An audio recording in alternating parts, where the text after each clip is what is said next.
Dhami cabinet की अहम बैठक शुरू हो चुकी है। सचिवालय में धामी कैबिनेट की अहम बैठक शुरू हो चुकी है, जो कि चल रही है। बैठक में कई मुद्दों को लेकर चर्चा हो रही है। मंत्रिमंडल में किन मुद्दों पर चर्चा है और जो मुद्दे हैं इस चर्चा के, आपको बता दें कि अनुपूरक बजट, महिला आरक्षण और नकल विरोधी अधिनियम पर जो है वो चर्चा हो रही है। और साथ ही इन कई ऐसे मुद्दे हैं जिन पर मुहर लग सकती है। विधानसभा सत्र के आयोजन, अनुपूरक बजट पर लग सकती है मुहर। भर्ती परीक्षा घोटाले को देखते हुए नकल पर सख्ती बरतने के लिए अधिनियम के लिए जो विधेयक के मसौदे, महिलाओं को 33% आरक्षण के संबंध में विधेयक पास हो सकता है। शहरी विकास और आवास के साथ साथ शिक्षा से संबंधित मामलों में कई अहम बड़े फैसले हो सकते हैं। तो इस खबर पर ज्यादा जानकारी के लिए हमारे उत्तराखंड से ब्यूरो चीफ राव शफात अली हमारे साथ जुड़ रहे हैं।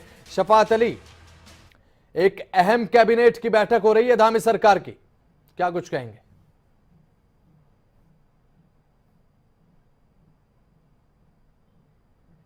हाँ बसंत, बड़ी महत्वपूर्ण ये बैठक है कैबिनेट की, और कैबिनेट की बैठक अभी स्टार्ट हो चुकी है क्योंकि मुख्यमंत्री की अध्यक्षता में होगी। मुख्यमंत्री पहुंच चुके हैं सचिवालय परिसर में और जो तमाम कैबिनेट के मिनिस्टर हैं वो भी पहुंच चुके हैं।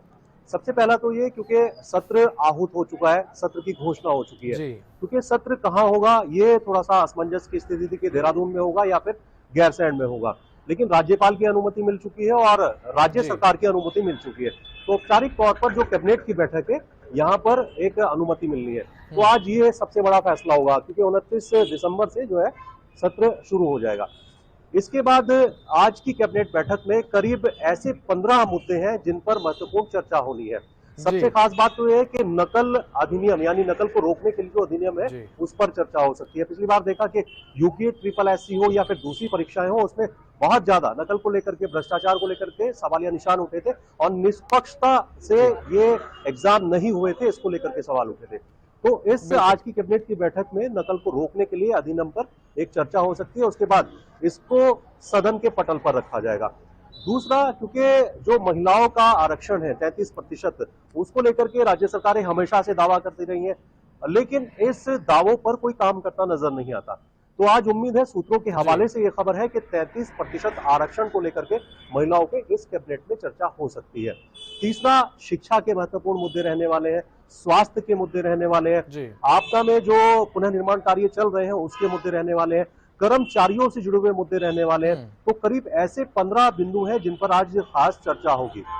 बस शफात अली, कहा जाए कि जो एकेडमिक्स का मुद्दा है, चाहे बात कर ली जाए यूके SSSC भर्तियों की, जो घोटाले हाल ही में जो जाहिर हुए, सामने आए, अब बात कर ली जाए कि नकल विरोधी अधिनियम, कहा जा सकता है कि जो एकेडमिक्स है एक मेन मुद्दा इस बैठक में बन सकता है जिसपे अहम निर्णय आ सकते हैं। शफात अली।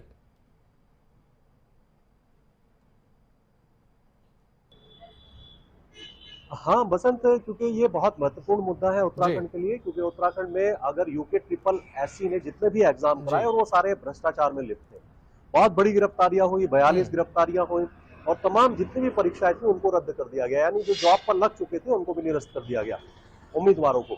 अब ऐसे में राज्य सरकार के ऊपर बहुत बड़ी जिम्मेदारी बन जाती है कि किस तरह से निष्पक्ष तरीके से जो नौकरी के लिए उम्मीदवार हैं या युवा हैं, इंतजार में बैठे हैं, उनको निष्पक्ष तरीके से अपॉइंट किया जाए, उनकी परीक्षाएं हो। हालांकि देखिए, लोक सेवा आयोग ये परीक्षाएं कराएगा।